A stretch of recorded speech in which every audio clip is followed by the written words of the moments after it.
This is GabNet, the Great American Broadcast Network, now in its 8th year of talk like you've never heard it before.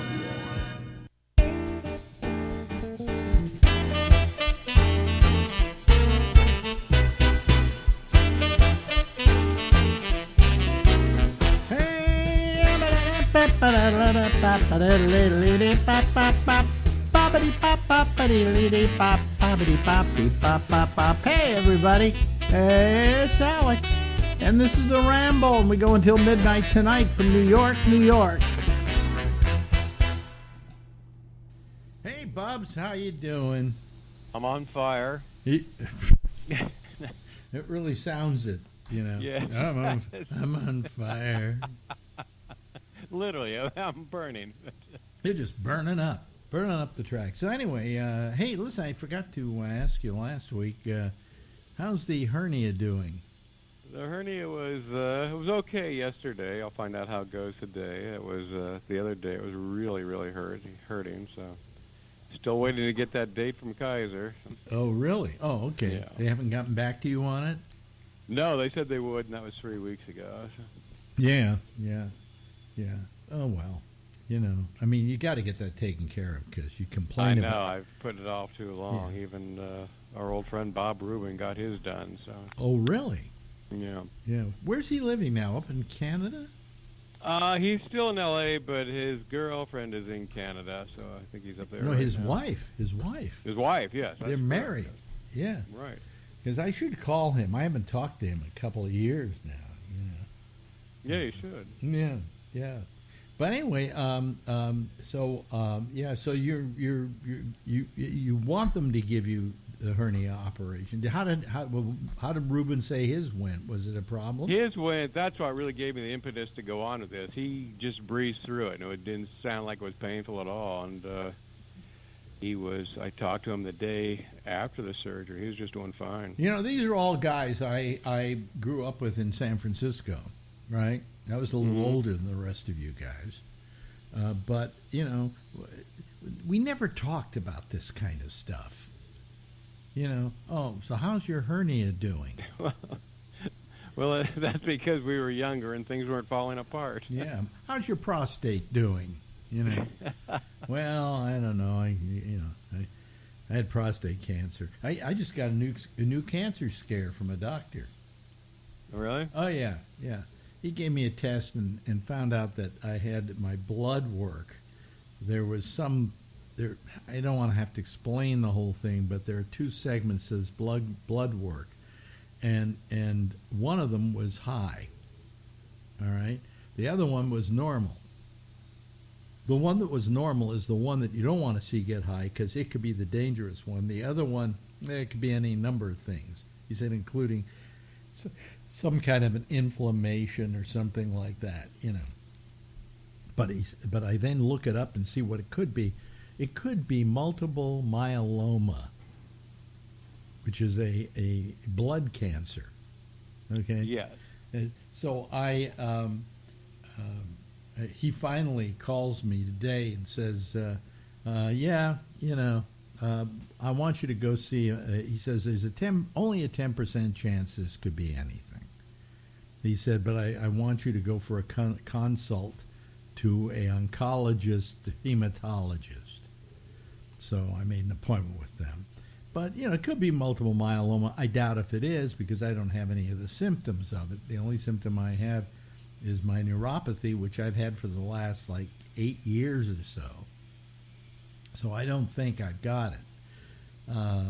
You know, you get back pains, you get all kinds of things. So I don't think that's what it is, but I'm going to go for the consult. So now I have to sit around and worry about cancer again. Oh, Jesus. That's always a fun wait, isn't it? Yeah. Well, I read on this thing they can extend your life for 5 to 10 years at least. Okay, if you have it. And I'm thinking, well, I'm 83.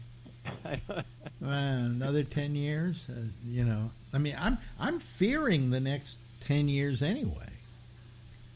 Because I'm really getting scared about that myself. Where your body starts falling apart, you know? I mean, I have the neuropathy, you know, and whatever. So And I said to the doctor, I said, well, I don't think it's multiple myeloma because I don't have any of the symptoms. He says, well, you've got neuropathy. Well, that is maybe one of the symptoms, but it's also a symptom of a lot of other things, too, so as he knows. So anyway, so that's my latest cancer fear, you know. So I'm going to this doctor. And all these guys who deal with blood, hematologists, are oncologist hematologists.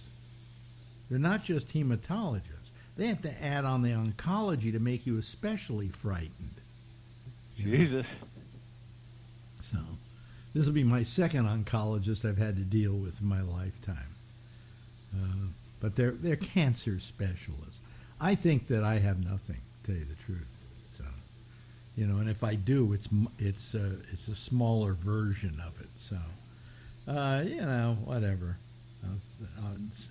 The only thing, you know, the only thing that bothers me about all of this and getting old and getting all these little things is the way my mother used to have a term for it. It was a Yiddish term, "potchki around with you," and that means they're playing around with you. You know, they're poking you and they're whatever, and just the fact that I'm reading like all the various things you could go through for multiple myeloma.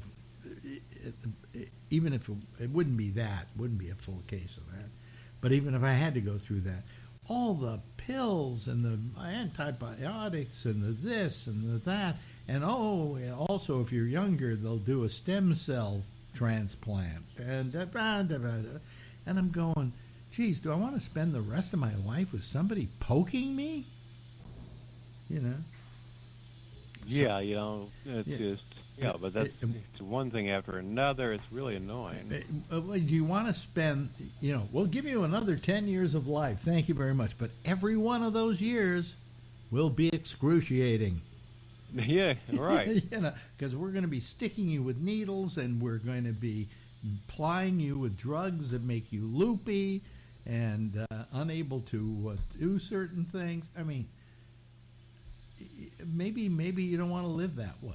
You know, and I'm a guy who doesn't want to die, but I don't know if I want to live that way. A friend of mine, his brother did that. He was in his late 70s, and he'd been going through the chemo and stuff for years and poking, and at one point he just said, that's it, I'm done, and he quietly died like 2 years later, so he didn't want to go through any more of it. Yeah, I'm just sick and tired of this, you know. Yeah. If you're going to extend my life and you're going to make me miserable for all those years... Go screw yourself. I don't need this, you know. So I'm very I don't know. I'm just I mean, this worries me, of course, but I'm, you know, I think that it'll probably come to nothing. But you know, these doctors, they say, we're sending you over to the cancer doctor but it's just for a consult. It's not, you know, to see if they feel it's anything serious. But he didn't want to take any chances. You know why? Because I might sue him. Right, yeah. Or my family might sue him because I'll probably be dead because he made the wrong decision. And you won't get any money out of it. Yeah.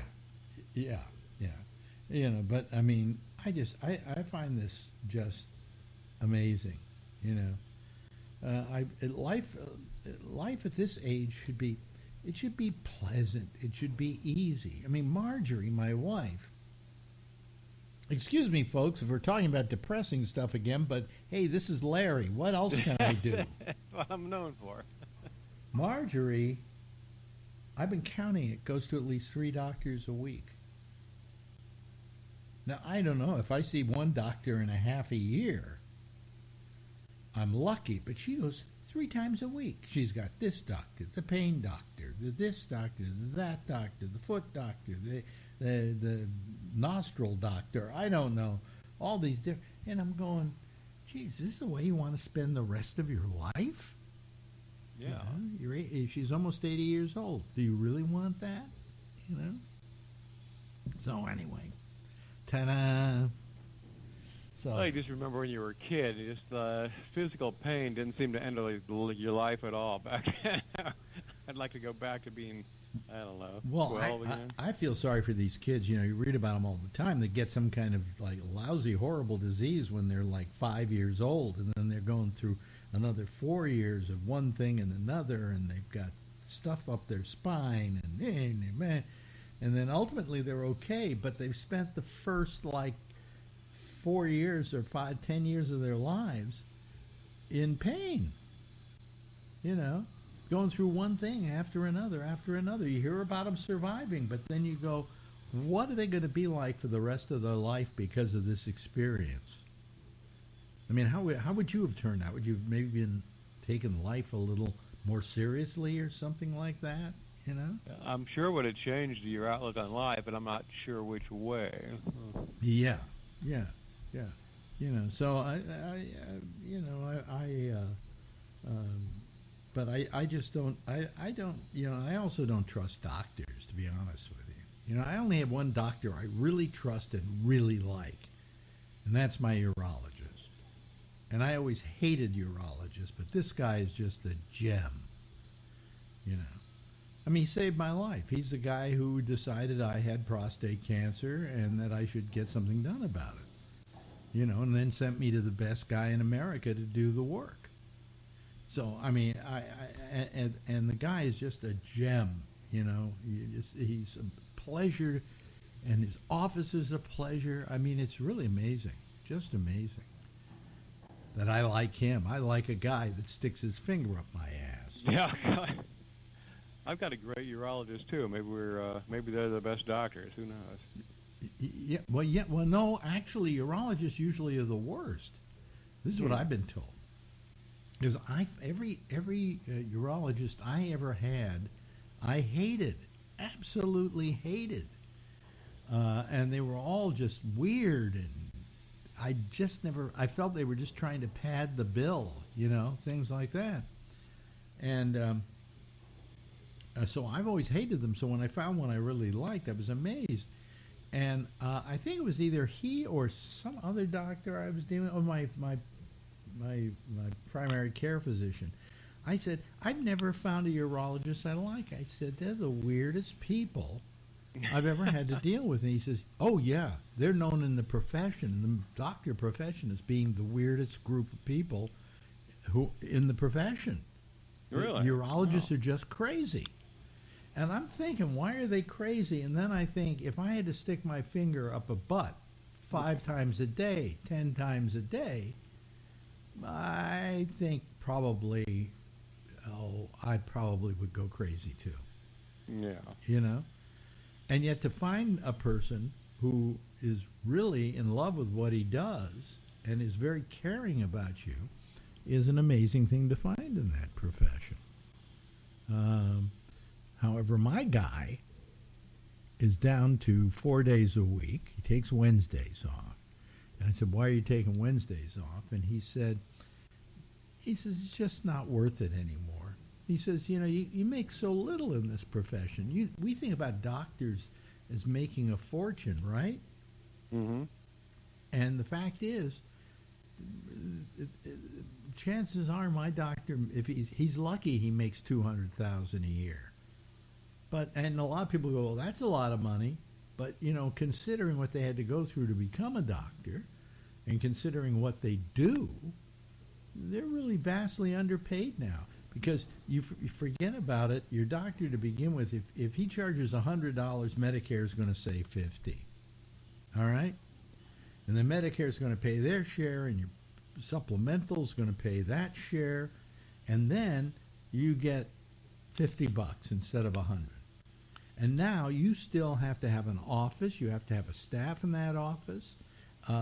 If you ever, you go to Kaiser, so you probably don't know this, but in an average doctor's office, just a primary physician, okay, like my primary care physician, he has his own office.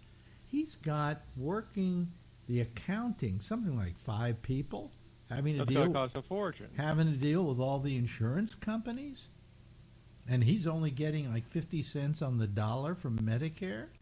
And you're paying 5 people, probably all making at least 70,000 a year. I mean, amazing, and I just wonder how he even keeps his doors open. So a lot of what happens with these doctors is they go out and they become, they go to work for Kaiser. Kaiser, yeah. Or an HMO of one sort or another. And I said to him, have you thought about going to an HMO? And he said, well, I'm getting a little old for that. He said, but I know why a lot of people do it, because they pay you $200,000 a year, and you sit there and see a bunch of people, and you don't have to pay your staff.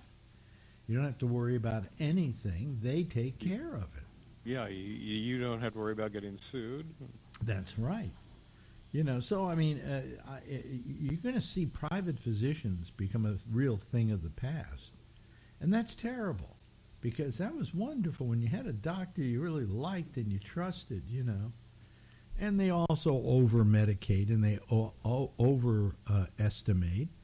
I mean, they're going to send you out. This doctor's going to send me out for that consult because he doesn't want to get sued if it turns out that 10% of that I could get something horrible comes about, that he's going to get sued. So if he sends it out for a consult, now he's putting off the legal action to another guy, But that's a problem. How do you like Kaiser, by the way? I like the doctors. The administration of Kaiser is very bad, but the doctors are actually pretty good. Now, why did you get Kaiser? Was it just that you decided you wanted that as your... It was just something I had from my day job, and I carried it over into when I quit and got into comedy, so I just had it forever. But yeah, because the thing about Kaiser, in case people don't know, we're talking about Kaiser Hospital out in San Francisco. They were started by Henry J. Kaiser, who was an automaker, had an automobile company. Don't know if anybody knows the Kaiser automobiles anymore. I've seen those, yes. Yeah, they're pretty cool. They had one called the Kaiser Darren that had lips on the front. But anyway, Henry J. Kaiser was very much a socialist. And so he gave all his employees free medicine. And to do that, he built a hospital. And so if you then went to if you belonged to Kaiser, worked at Kaiser's companies, you could get free medical treatment. It was top notch, just top notch. So eventually, Kaiser spread this out to where he said, well, union members of unions can now be in on this. So that's when my parents got into it, because my father was a member of the Musicians Union. That qualified him to be a member of Kaiser. And Kaiser was really one of the first real experiments in socialized medicine. So it was a great organization. I mean, as a kid, I was brought up going to Kaiser when something was wrong or when I needed a checkup for something. And it was terrific. But over the years, it has become an HMO is what it's become. And and the guys at the top are very greedy, and it was never for profit, okay? And so when you went to them, they were giving you the best care possible, And everybody raved about Kaiser. Today, everybody, your immortal line that you used on my show when you were doing a commercial for them that lost Kaiser as an advertiser. You referred to them as doctor-assisted suicide. Yes. Well, the story I've heard is that Kaiser talked to Nixon, found out about Kaiser, and he was all ready to go in, and we would have had Medicare for all in the mid-'70s, and apparently Ted Kennedy actually balked at it because he wanted his name on the bill, and it didn't happen because of that. Wow. Well, we need it here in this country. I don't see why you get sick. Your hernia is hurting you like hell. You can't go to a hospital, and then when you leave, there's no bill. Yeah, or the fact that anybody would go into bankruptcy because of a medical problem is just ridiculous. Well, that's one of the number one reasons for bankruptcy in this country. Oh. I mean, I pay, well, my wife's job, because they still pay for her health insurance, pays like $320 a month per person, one for my wife and I separately, to get supplemental insurance to the Medicare. So, when you think that I'm not paying anything, I'm paying a lot for medical, because also Medicare takes out, almost $200 a month. I think 170 out of your Social Security. 170 out of my Social Security. So my So you're up 170 to 500 now. plus the 320 is $500 a month. That's $6,000 a year. Well, I mean, come on. Most people can't afford that. And people, when they get sick, should be taken care of. You say, well, there are ways they could do it. Not really. Not to get the best care possible. I mean, when I had my prostate cancer, I got the best care possible. There was no question about the kind of care I was getting. And I went to the best doctors, and they took care of it. And so far, I'm cancer free, and I'm now 3 years into this thing now. So everybody should get that kind of care. Not just me, because I can afford it. Not just you, because you can't afford it.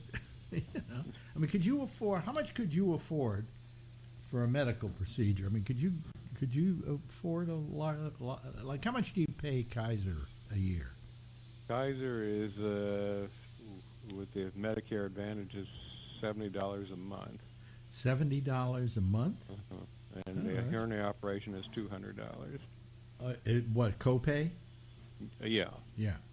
Well, yeah, you have Advantage. I don't have Advantage. I have supplemental. It's much more expensive, but when I walk out of a medical situation like a hospital or my doctor or whatever, I don't pay a penny. You can pretty much go anywhere. I'm stuck with Kaiser. Well, you go anywhere, and also the best part about it is that you don't owe copays and things like that. It's all taken care of by the insurance. So, I'm happy with it, but God knows, it's expensive. It's just expensive. But it's the one thing I got to make sure that I have the ability to do. I used to have a great plan with my union, SAG-AFTRA, but they did away with it. That's what I heard. It was great, and then they just did away with it like the past couple of years, right? Yeah. I mean, there were people in the union, like Olivia de Havilland died at, I think, 105. And when they announced that Olivia de Havilland, she was in Gone with the Wind, folks, in case you're too young to remember. Olivia de Havilland died at 105. I said, well, there's another person going who didn't have health insurance. Because there were all these people. There was Norman Lloyd, who was worked with Hitchcock for years as a producer on his TV shows, and was, if you remember, Saboteur. He was the guy that fell from the Statue of Liberty in Saboteur. Right, yeah. And he died at 104, I think. And I again said, well, another guy didn't have life insurance. These people were being affected by that plan. Oh, I have a message. Hi, it's David from Spectrum Financial. Anyway, better take that. Where did that come from? I didn't tell it to. This computer keeps doing things that I don't tell it to do. Ding, I'm speaking to my good friend Larry Bubbles Brown. Please don't do that. Anyway, so you playing anywhere? I'm at the Throckmorton Theater tonight, yes. Oh, tonight. Well, but this is after the fact, so after the fact, nobody knows that. How often do you do the Throckmorton? About every couple of months. Yeah. And who's running it? Who's running? Lucy Mercer still owns it and runs it. She's great. And yeah, but who started that whole comedy thing? It was, what's his name, wasn't it? Pitta. Mark Pitta. Yeah. Yeah, who's now moved to L.A. or Vegas. Is he in Vegas? I thought he was in like Dallas or someplace like that. He moved to Atlanta briefly for the wife, and then that ended. And Oh yeah. So he wound up going back to. He went Vegas. Oh yeah. He had that trophy wife, right? Yeah. Yeah. She looked like a moose. No. It looked like a. That's an old joke of mine. I'll have a trophy wife. She looks like a moose. It looked like a moose. Hey, well, they're starting to hammer here. I don't know if people can hear it yet, but Well, that was good timing. We got it in just under the bell. Yeah. I wish they'd start drilling and we could leave with that as kind of a theme song. But boy, they've been working on this building forever, and the dust. Yeah, you said they're cleaning between the bricks. That's like dental cleaning. That's going to be forever. Yeah. Also, health-wise, it can't be good.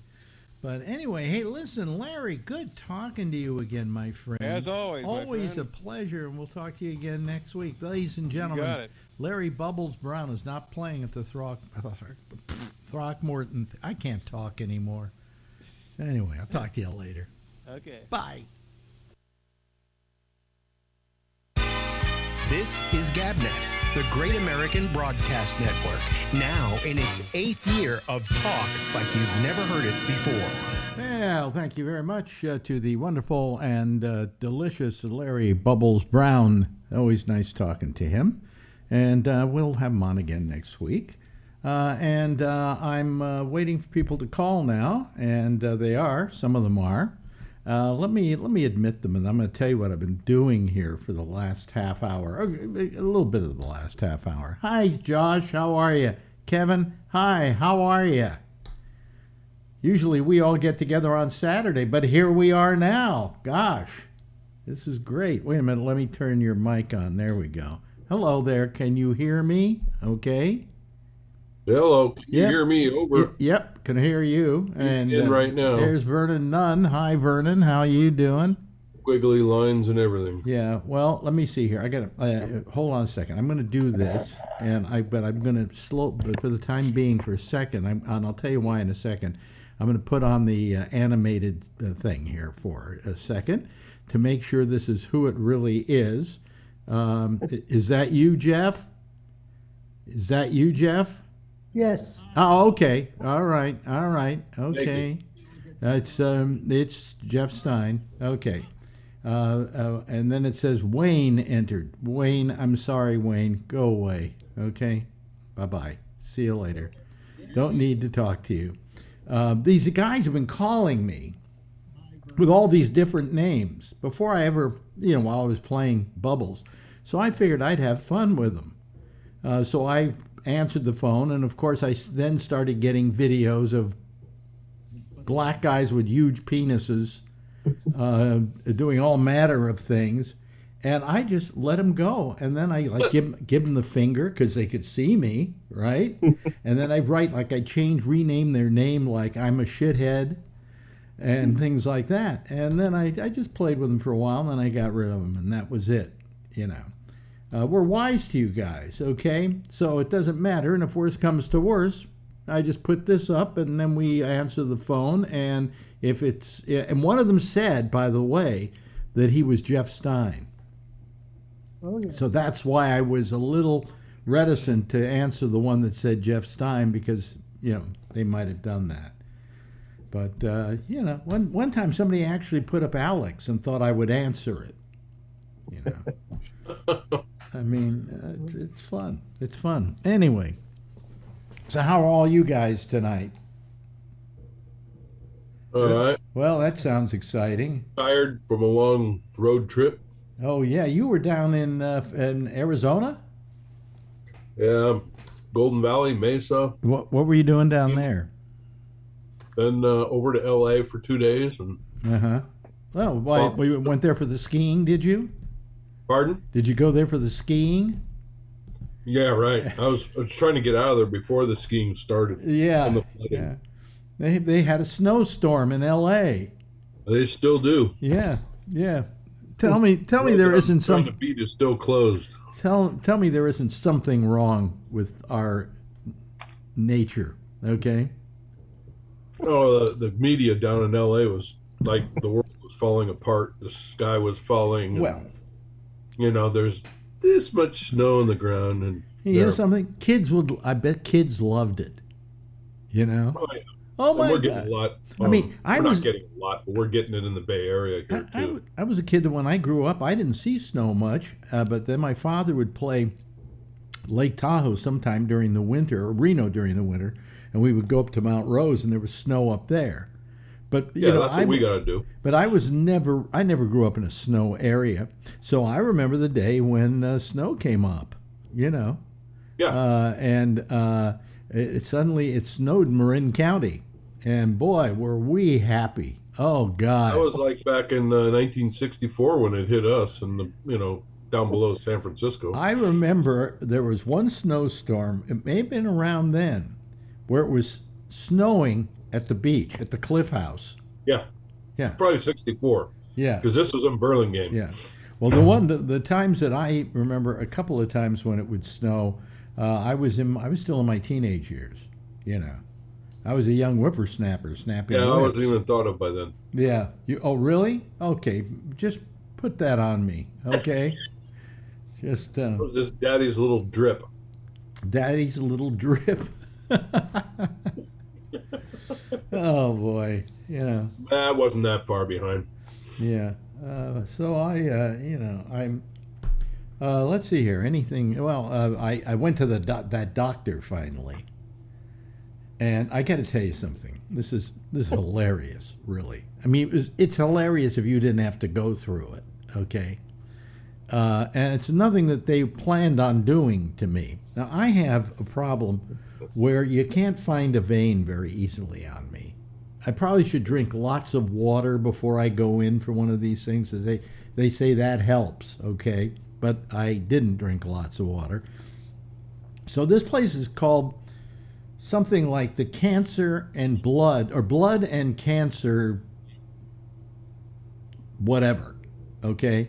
And it's this huge practice. I mean, it incredible. I was amazed at the size of it.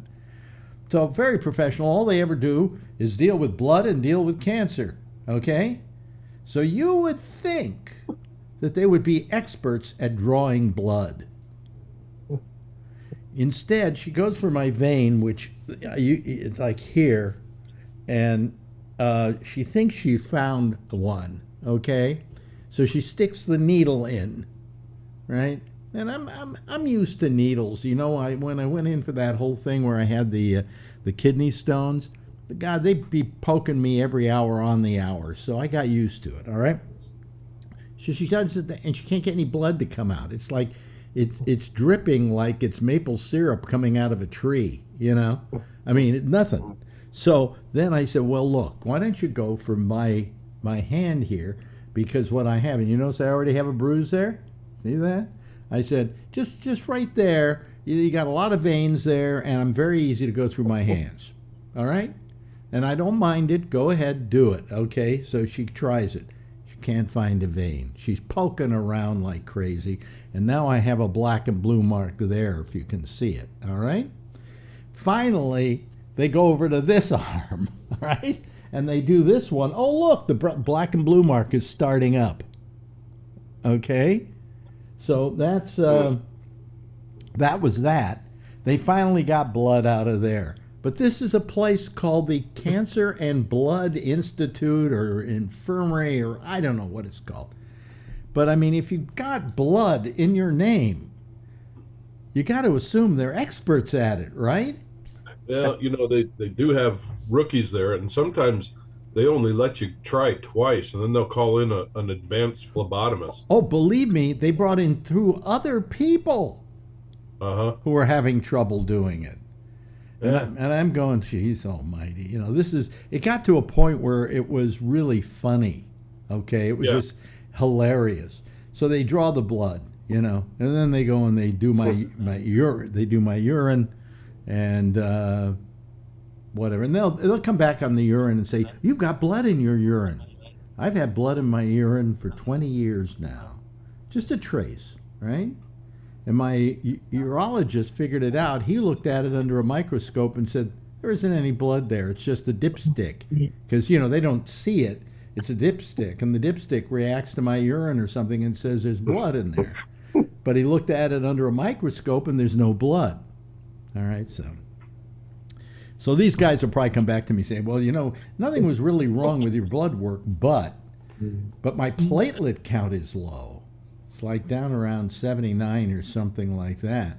So we're going to have to do something about the platelets. And they're beginning to, there was the guy said, look, you're going to live a long time. There's nothing here that's going to be terrible, okay? But we got to find out why your blood is reacting to what seems to be an infection somewhere in your body. So we got to deal with that and figure out what it is. He said, so you came to the right place. I said, what, to get stuck in the arm with a needle? But so,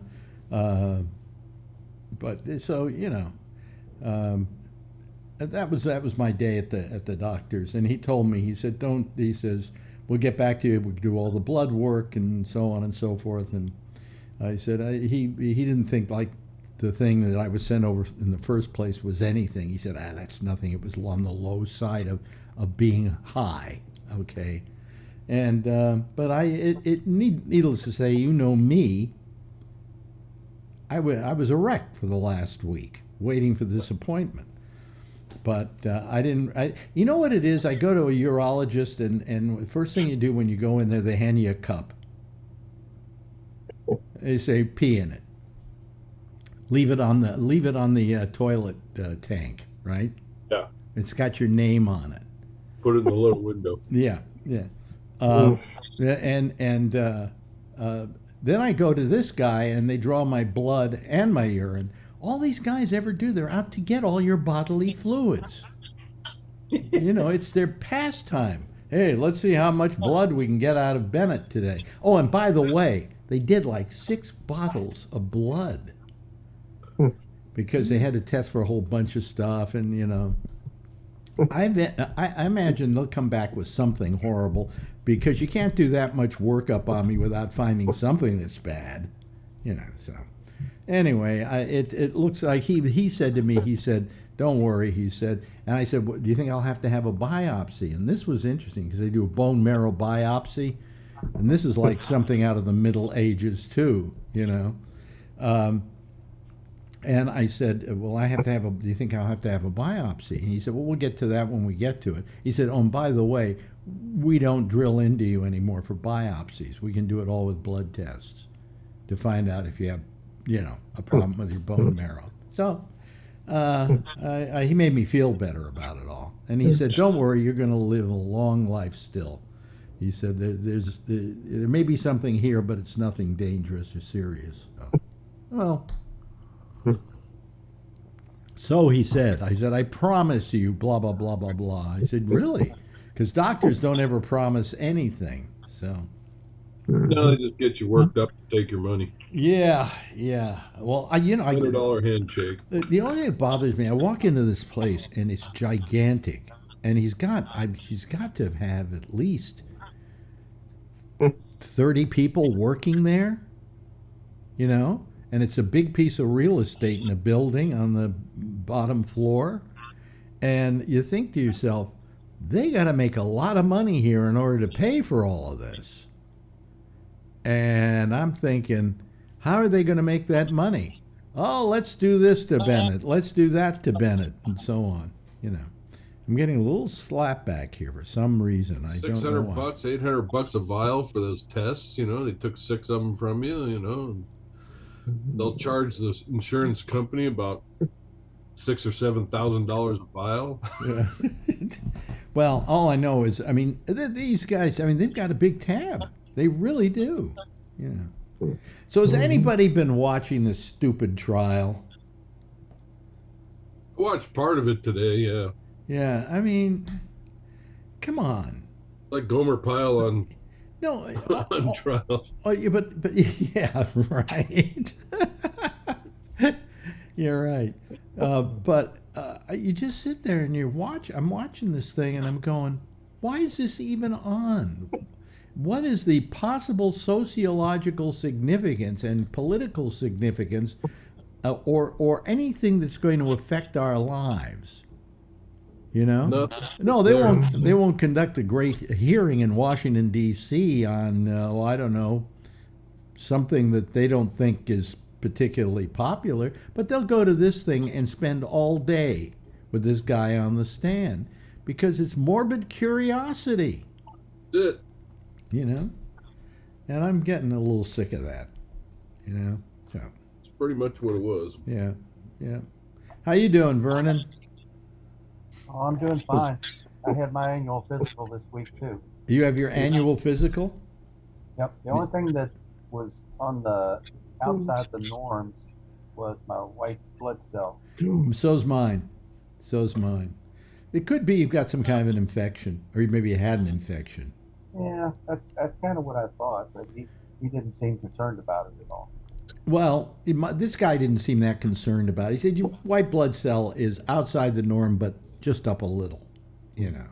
So he said that doesn't bother me. He says the platelets we'll give you some stuff and it'll help, you know, build them up again. Mine was just below the normal. You know, I'm above the normal, but I'm below. Oh, I'm my blood, what do you call it? My platelets really dropped significantly. So there's something going on there. But he said, we'll find out what it is, and you came to the right place to get it. I said, yes, because you're the blood and cancer place, right? He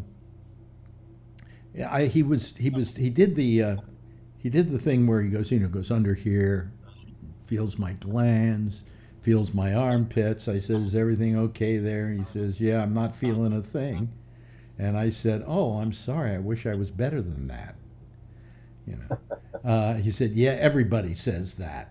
And then he got down to my groin and he found an enlarged lymph node. He said, but, you know, one lymph node, it's no big deal. So they think, you know what they think it might be? This will interest you, Vernon, since you went through it. They said it might be the radiation I had. That the radiation can affect lymph nodes. Affect the lymph node? Yeah, yeah. And affect the white blood cells and so on. And he said, "Oh, you had all that." I said, "Yeah, I had the radiation and the seeds." And he said, "Well, I could do it, you know." Well, my radiation was 11 years ago. Yeah, yeah. But you're younger than I am, and mine was only 3 years ago. You know. I mean, it doesn't mean I've got cancer or whatever from the radiation. It just means that the radiation affected my white blood cells, so on. So, but enough of my medical workup, you know. But I just thought you'd find it hilarious, this whole thing with how many times I got stabbed today, and then afterwards they apologized. Oh, we're sorry, you know. And I said, yeah, but I'm thinking to myself, you guys, you must do this 50 times a day. Everybody that walks in the door there gets blood drawn. It's just, you know, first let's see your blood, now go see the doctor. And so I'm going, how can they be this bad at it? You know, so. And I say, there were 3 people. Each one gave it a try. So these were all people who do it all day long. Now I went to another place to get my blood taken a couple of weeks ago. No problem finding a vein. No problem. So I just said, go through the hand. They went through the hand. Look at this thing. That's getting good. That's going to be great. By Monday, I'll have a real bruise. Yeah, they do there. say drinking water will pop up your veins a little bit, and they're easy. Yeah, that's what they said to do. Yeah. Yeah. So anyway, nobody's trying to call in now. These people. You warded them all off. Oh yeah. Yeah. Well, I mean, it was fun to be able to give them the finger, do everything, because I was playing bubbles. I had that on the air, and off the air, I was having fun with all these idiots that were trying to call, including Jeff Stein. Mm-hmm. There you go. You should sue them for impersonating you, Jeff. Is this the second? Hmm? Is it just two? I don't. Jeff Steins, or are they 3? No, it's one Jeff Stein, and about 4 other people who are probably I think there are only about 2 people that are doing this, and it might only be one that's just calling over and over and over again. But the trouble is, the porn is really bad porn. It's not, even if I were gay, it's bad porn. It's usually guys, which is, but at least, I was hoping I would see something decent, and that while Bubs was on, I could masturbate, but, it was impossible, so. At least click the recording, right? Oh, here comes Brian Neary. You ever heard of this guy? Yeah, he's the one that was Jeff Stein, I think. Was Brian I Neary? think it was Brian that was doing it. No, you were. He wasn't doing Jeff. Yeah, Stein. he was impersonating Jeff. Yeah, but then how come he put up porn videos? Yeah, because that's what he does. Yeah. Oh, hi, Brian. Oh, hi, Brian. Who are we talking about? Thank you. I think I'll have some of my soda here. I saw his video that he had to explain to his daughter today about the kissing squirrels. What's this? Wait a minute. Tell me. I don't understand. Two squirrels were getting it on, and Adrian said, "Daddy, look at the two squirrels." Yeah. And this was a video she found like on TikTok or something? No, she goes, "I'm going to take a picture." So she took a picture of the two squirrels. One's on top of the other one.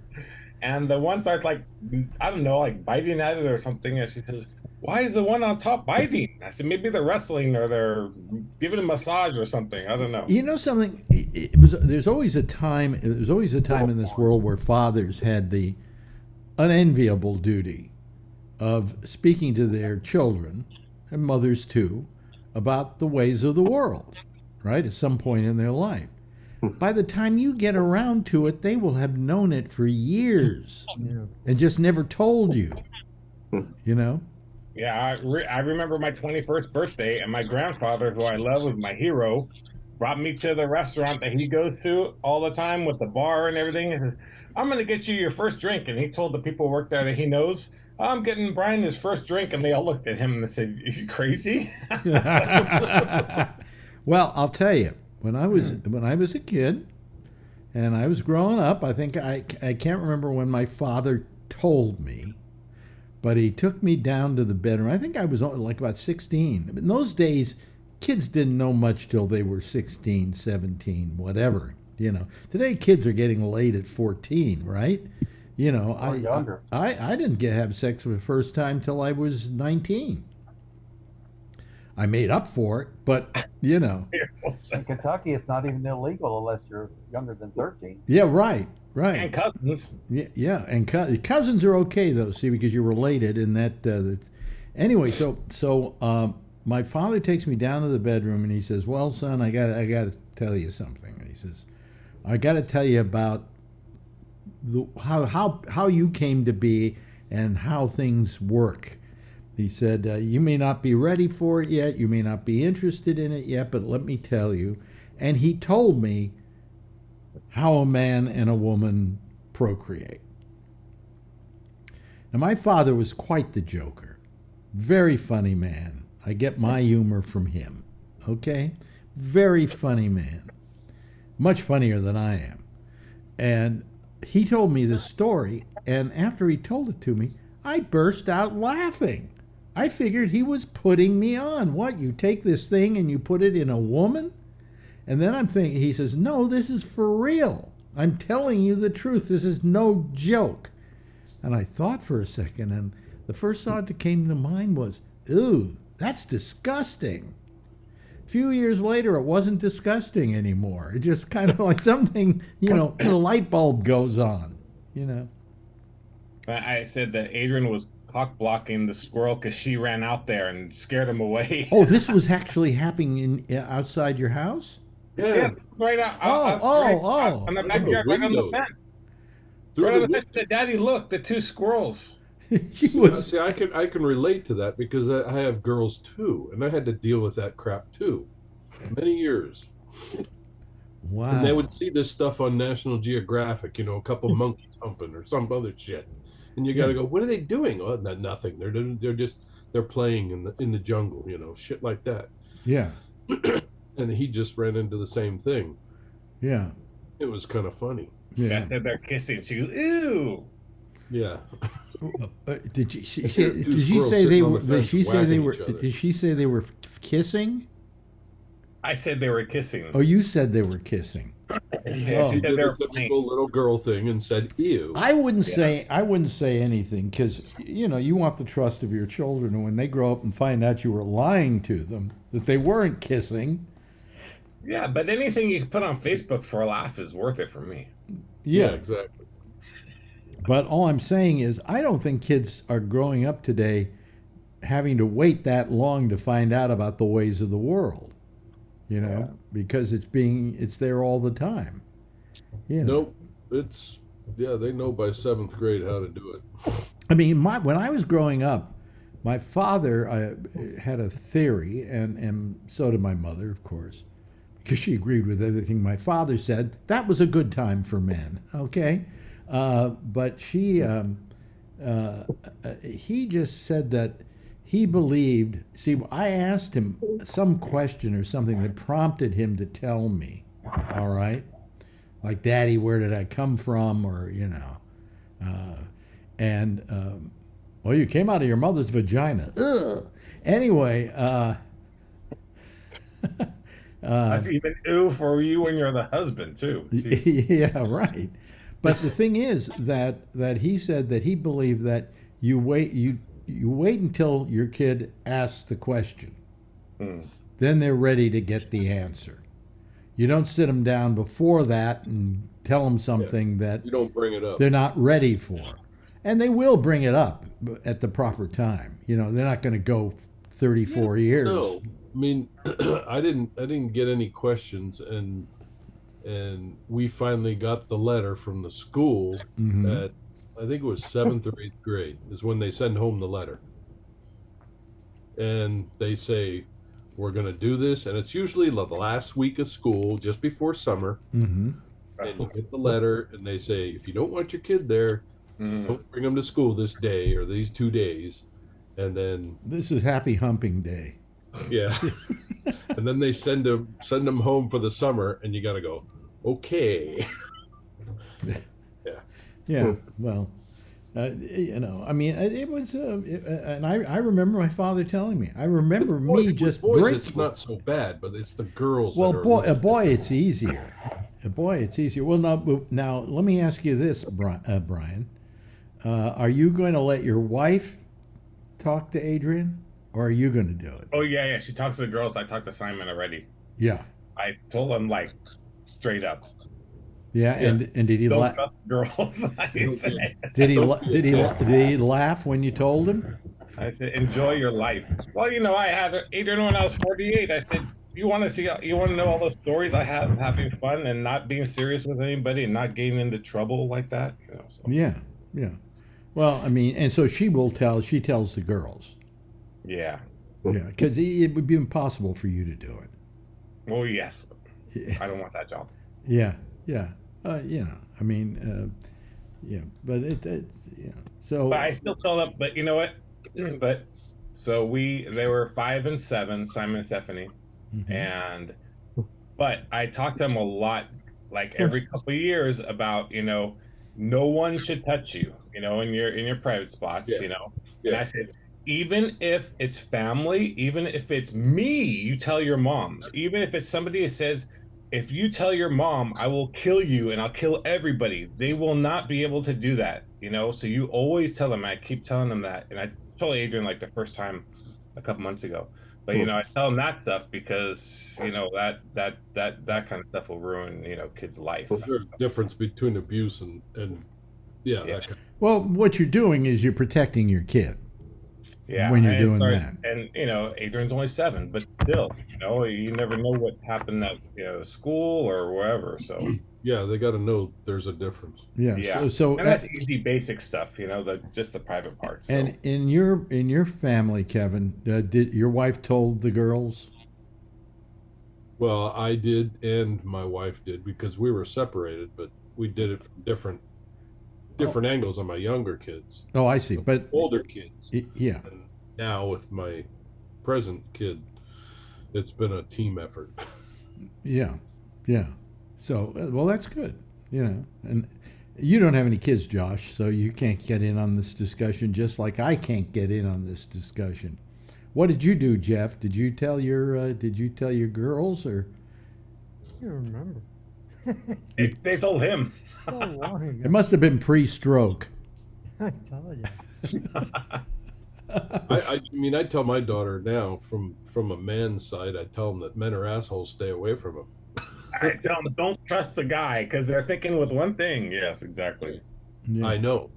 Yeah. Yeah. Uh, Anyway, what did it say? It started streaming. What? Oh, I see. Okay, I know I what kind of happened. remember that being I don't know, a 12-year-old or something. Mm-hmm. I knew everything at that time. And your parents didn't even tell you? I don't think so. Yeah, but it's better if your parents tell you than you find it out in the schoolyard, because schoolyard, it's a lot of rumors too. You know. Yeah. I mean, if you're lucky, the kid comes back from the schoolyard and says, "Daddy, what's this about?" And then you can go into the conversation. So that may be the positive part about having it in the schoolyard. How about you, Vernon? You Most part, they tell you, I already know that shit. is Yeah. what they do. Yeah. I already know Over. it. You said, okay, what do you know about it? And then you turn around and say, okay, well, this is how you should approach it.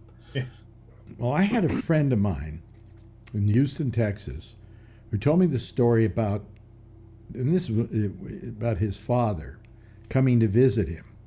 And he said, Dad, I got to tell you something. I do marijuana. Now, in those days, that was, hep, smoke, or reefer kind of days, So he said, I smoke pot, and it would do me a lot of good if you would try it with me. Mhm.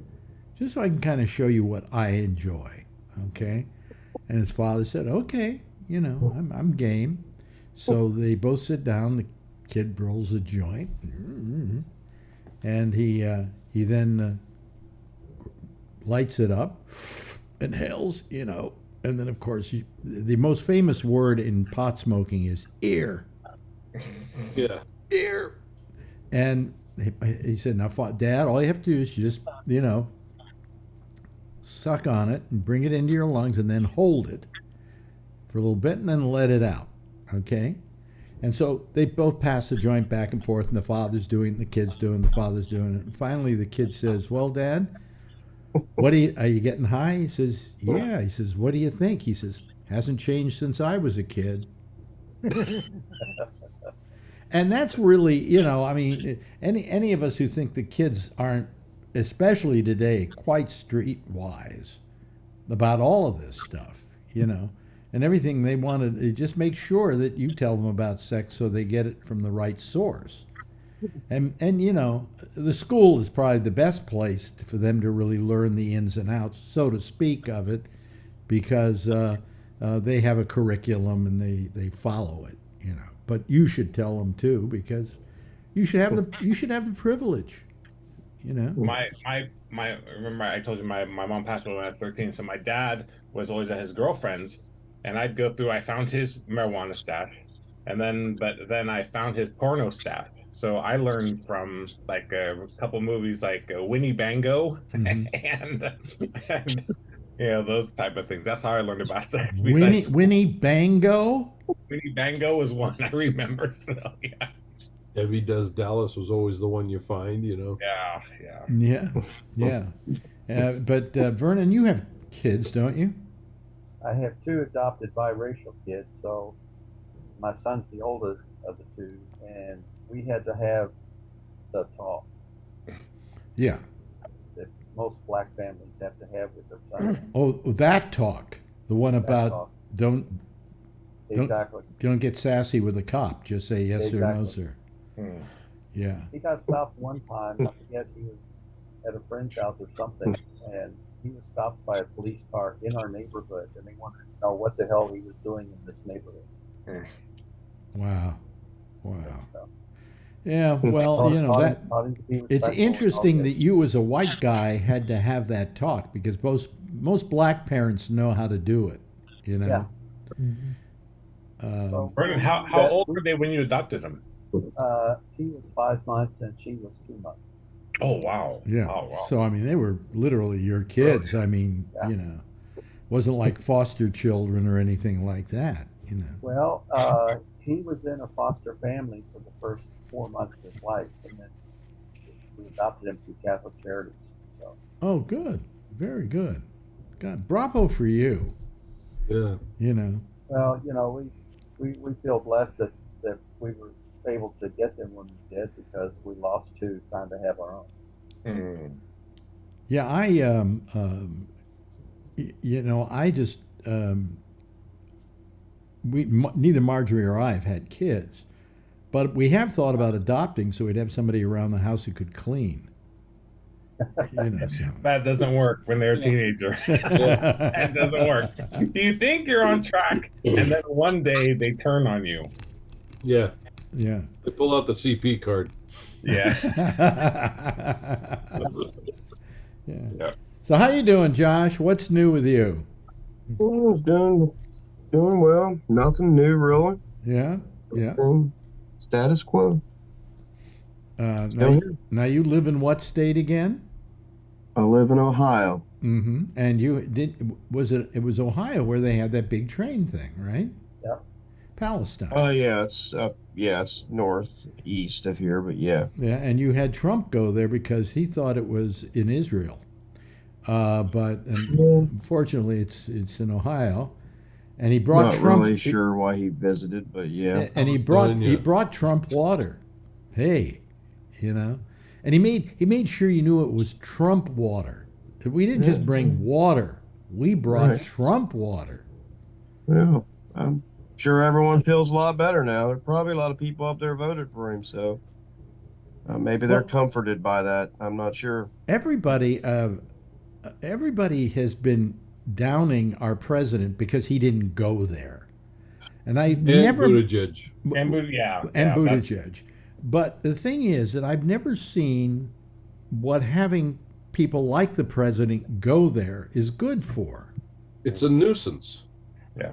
Yeah. I mean, all the people that he's got that have to stop doing what they're doing. Mm-hmm. You know, the police and the fire and everybody else have to stop with doing what they're doing to protect whoever's going to take their picture. Yeah.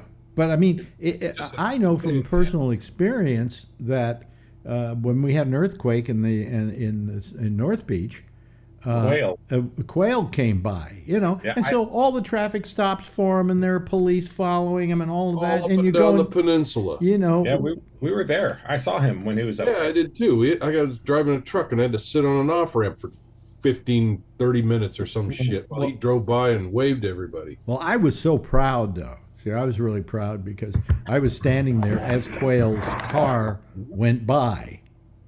Okay. And as his car turned the corner, somebody screamed out, "Hey, look, there's Alex Bennett." I mean, we felt his coming to see us was an intrusion.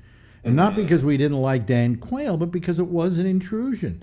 That we're in rubble, you know. Don't come. And they don't do anything. They just stand there and say, "Oh, this is terrible," and they drive away. It's just a photo op. So I really praise Biden for not going out there.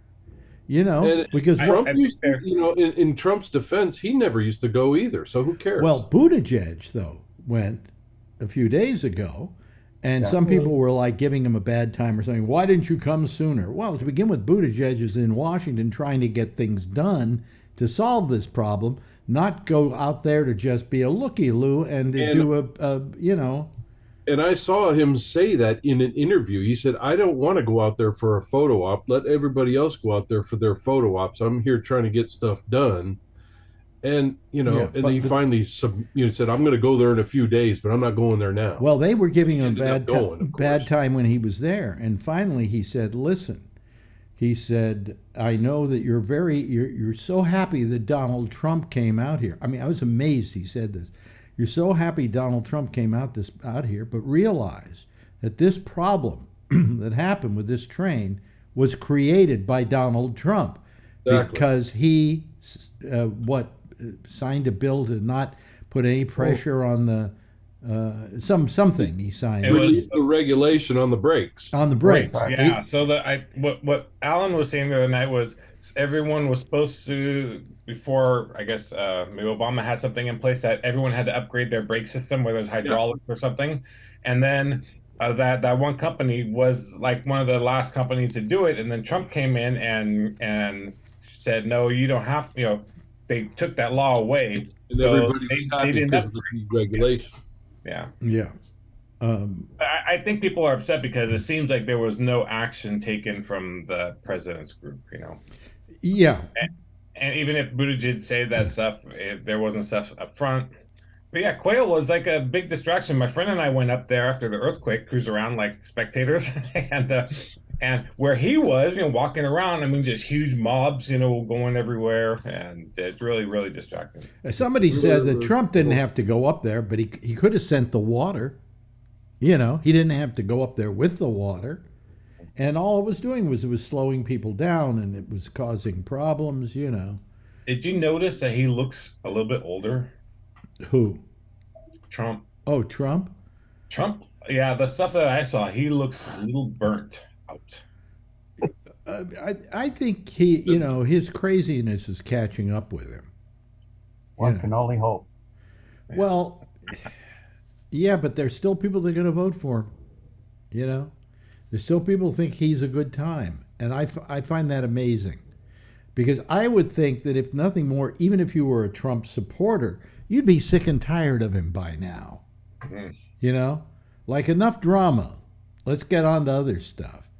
And I don't think he's going to win the nomination, but who knows, Today Pence said he hoped he wouldn't run.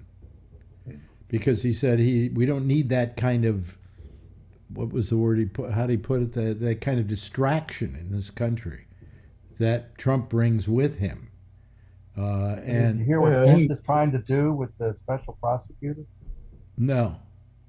He's trying to say that he was acting in his legislative role and therefore should not have to testify about January 6th because separation of powers. He was the president of the Senate when he was doing his thing, and that should exclude him from testifying. Oh, you mean that Pence says he doesn't have to? Right. Yeah. He's trying to ignore the subpoena that Jack Smith has issued for him. I don't know why he wants to avoid the subpoena, because the fact of the matter is that nobody's blaming him for anything. I mean, hell, his life was in peril. Well, he wants to have,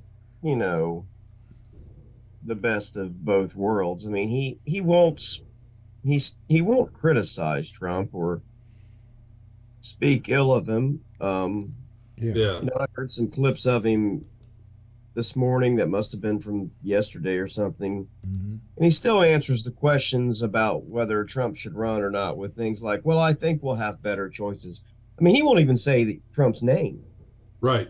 I mean, I haven't even heard him say Trump. I mean, Pence is one of the most, I don't care what happened on the 6th. He is one of the most chicken shit, fucking spineless people I've ever seen. Yep. I mean, Yep. that guy has no integrity, no pride. I mean, Him and Kevin McCarthy. They're all like that. I mean, look, the people in East Palestine, I guarantee you, I know that area, that was 99% Trump voters who don't want the government and who hate the government. And now they got a problem, and now they're bitching because the government isn't there to help them. Yeah. Why? Because Free Market, Norfolk Southern, or CXS, or whichever one it was, isn't up there spending their billions to clean up their mess. Gee, imagine that. Now you want the government to make them? Yeah. Fuck them. I mean, that's their own doing. I mean, so, that's the way it goes. I mean, should they get cleaned up? Sure, I wouldn't have any problem if the government went in there and took over and cleaned it up. But they'd be the first one to bitch. Yep. So clean it up yourself then. I don't care.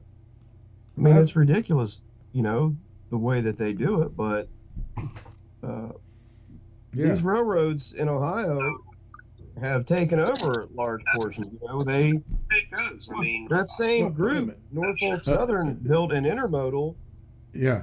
just a few miles up the road from me to attach to this air base up here that you guys know I live close to. That's now a Mm-hmm. cargo airport. And when they build it, you know, it's an intermodal, so obviously it has slow moving and stop trains. And Mm-hmm.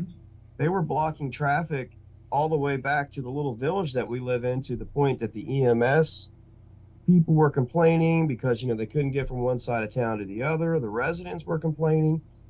And this went on for like 3.5 or 4 years before they built an overpass up over the railroad tracks, because the government couldn't find the money to build it. Yeah. Because after they let them build the intermodal and it fucked up traffic, the railroad, who got tax abatement to come there, refused to contribute any money to help build the road to solve the problem that their presence created. By the So, way, you know, look who's here. Trucker Steve, ladies and gentlemen. And I hear, Steve, you got a kidney. Yep. Yep. When did you get the kidney? Hey, It will be 2 weeks tomorrow. Really? And how are you feeling? Tomorrow. How are you feeling? I'm feeling much better. I still got one drain bag. Still go. Yeah. Maybe. Yeah. Hopefully it'll be out by Monday. But And I that's. have to take a catheter or a stent Mm-hmm. out on Monday too. Yeah. But I mean, you're up and running now. That's good. Yeah. Do you It's feel? all done. Do you feel better? Not quite pain free yet, but Well, you had they beat you up a little bit when they do that. Mm-hmm. How long did the operation take? I believe they said it took about 4 or 5 hours. That long? They do both of them? I still have my 2 original kidneys, and they put in a third one. Oh, really? Wow. Why do they do that? I don't understand. What you would think they would remove one and then replace it. No. Well, and they went through. They could have gone through the back, but they went through the front for this one. Really? Okay. Yeah. So now Is you that have. because of rejection? Because they might reject it. They got the other two still in there, or Yeah, I'm on any rejection drugs for the rest of my life. What about the 2 kidneys that you do have? Do they still work to a certain minor Yeah, extent? they were around 10% for being able to work. Yeah. But once you are on your way and you finished healing and all of that, are you pretty much this one going to last you the rest of your life? They said it could last maybe up to 12 to 20 years. 12 to 20 years, then you have to find another one. It could last longer Yeah. if I stick with my regimen with my pills. I mean, I got everything scheduled on my phone. Like Yeah. I set my alarms on my phone to take whatever. I Yeah. have to take my anti-rejection every 12 hours. Okay. I take a lot of pills too. I mean, but do you have Like to do most that? of Do you it have is to done do in the that? morning, Yeah. and then I take anti-rejection, 2 anti-rejections at 8 o'clock at night. But I mean, do you have to do that for the rest of your life at that rate, or does it back off a little bit? Some of the pills that I'm taking, one is called Prednisone. Yeah, Yeah, it's a prednisone. steroid, I Yeah. guess. They started out with I had to take like 9 pills a day, and now I'm down to 4. Okay. Until they tell me to drop off a little bit more long. Yeah. Yeah. Well, Uh, I'm so happy for you because you were waiting for that kidney and you finally got it. You know. yeah. But how long did you wait? It's a little more than a year and a half. So, Canada, you wait a year and a half, and in America, you can wait up to 5, 6, 7 years. Wow. Well, My it's not always my brother-in-law was 4. I think it was 4.5, 5 years. But if you got And a lot of, he if you ended got up a lot, having to take his daughter's kidney. if you got a lot of money in this country, you can go to the front of the line or pay somebody for their kidney. Oh, I'm sure. Yeah. But Not always- that's what's different not always about that Canada way. and U.S. What were you going to say? What were you saying, Steve? It's not always that way here. I know when I was going to dialysis, there was a guy who was he was a double amputee because he had diabetes, Oh boy. and he decided he didn't want to go to dialysis anymore, and he was dead in 3 days because enough fluid had built up in his body that it pressed up against his heart and it stopped. Wow. And he was just sick of waiting for a kidney. But you're completely off dialysis. You don't need that anymore. Nope, I'm done. Did they take the USB port out of you? You know. That was done. They took that out a week before I got the call. Okay. I was literally finishing a run delivering auto parts to the Honda plant in Alliston, Ontario. And I was 20 minutes from the yard when I got the call, and they wanted me there by 10:30 a.m. And they called me at like 8:30. So I had to rush to get to the yard, do my paperwork, drive the car home so I could park it at the house and then get a neighbor to take me to the hospital. Yeah. So I wouldn't have to leave the car in the parking garage there at the hospital because it's expensive. Well, you look healthy, you know. I'm feeling much better. Yeah. Wow. I'll feel even better once they got this stupid drain bag off of me. Yeah. Yeah. Oh boy. Well. And then to get the stent out, they're gonna have to stick a catheter into my penis, which I had to carry one of those fucking things for 4 days after the surgery, and I couldn't sleep with that goddamn thing. Well, I had a catheter once when I went in for my what do you call it? The seeds, the seeds in my prostate, and afterwards I had that attached to me until I was ready to go home, and then they yanked it out. Yeah, so. Yeah, it's not pleasant. No, it's I just that was the part that just didn't make me feel great. But once it's in there, you don't really notice it in there. I mean, Phil. Oh, I did mine. You did? Phil, when he had his. Every time I tried to sleep, I had to try and position myself where it wouldn't bother me. Yeah. And yeah. Phil had, there's several kinds of catheters. The one I had, I don't know, for some reason it stays in. I didn't feel it as a problem. I just felt that I couldn't leave the hospital till they took this thing out of me. It was like they were holding me hostage. Well, you can't go home yet. You know, you're not ready to pee yet, whatever. And they keep this thing in you. Well, what are you going to do? I'm going home. And you drag this thing along with you, you know.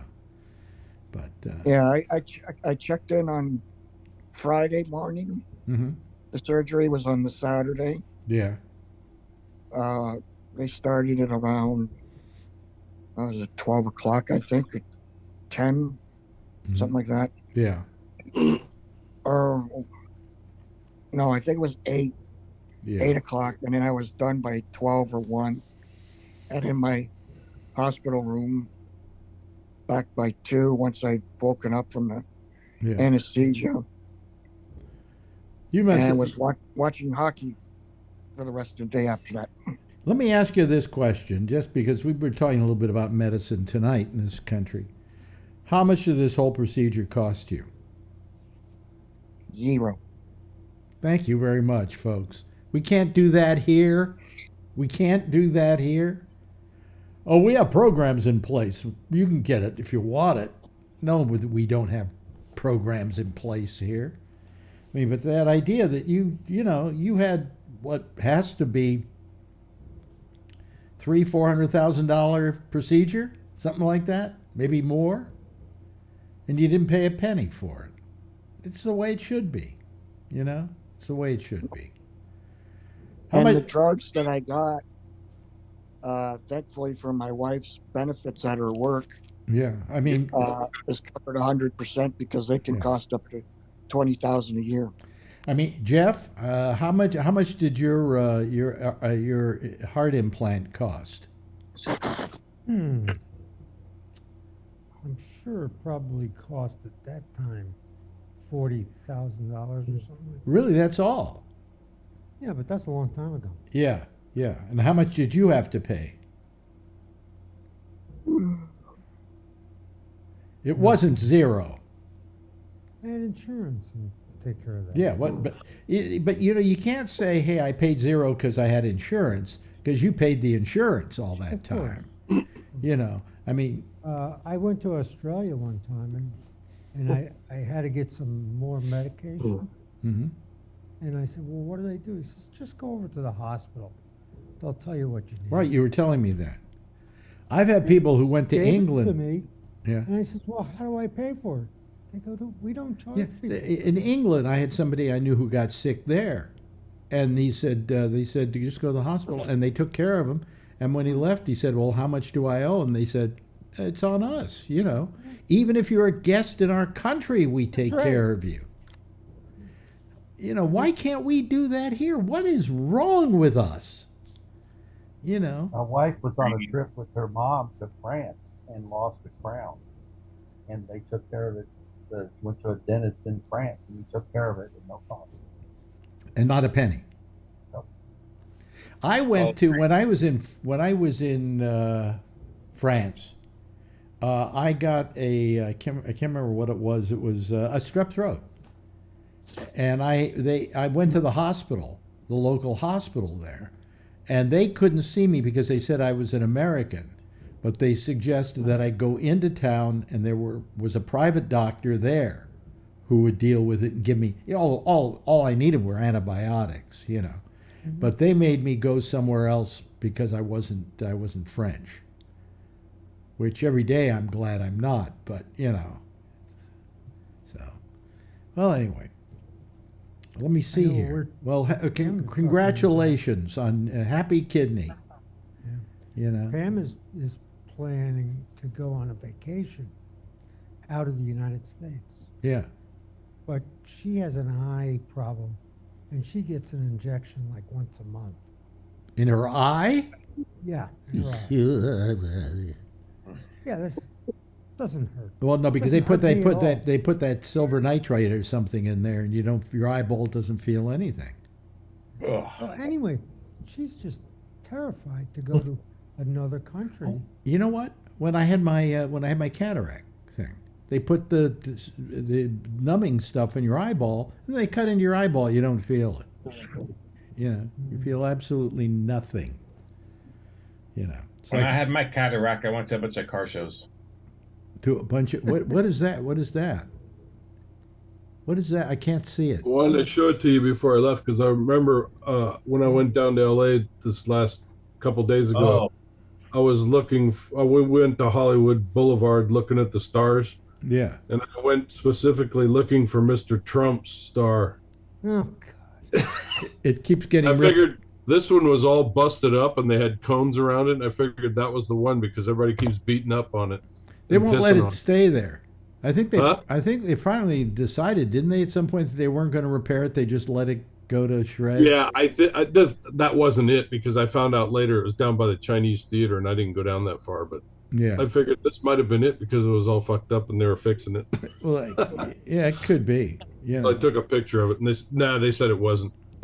But Yeah. I was looking for it. You know, I could get a star on the Hollywood Walk of Fame. You know how you do Anybody that? can. You pay for it. Yeah, You pay Yeah. for it. there's so many of them. There's doubles and triples of the goddamn things. I didn't realize. Oh, there was really? Yeah, but you know what it is? Two or three, not Mickey Rooney's, but somebody else. There was a couple of them. Well, if you look closely, one of them is for like film, one of them's for one's television. for film, one's for records, one Yeah, for yeah. broadcasting or Yeah. whatever. Yeah, Yeah, that's what I figured out was. yeah. So if you get an EGOT, you probably got 4 of them there. Yeah, Yeah, yeah. yeah, they're pretty cool to watch. I'd never been there before in my life, and I told my wife, let's just go down there and walk around. But you pay for them. You pay for them. Oh yeah, you pay for them. We never got down to the Chinese theater, but you know, we saw a lot of bums, a lot of people offering free hits on dope and stuff like that. And a you know. lot of badly dressed Spider-Men. Yeah, yeah.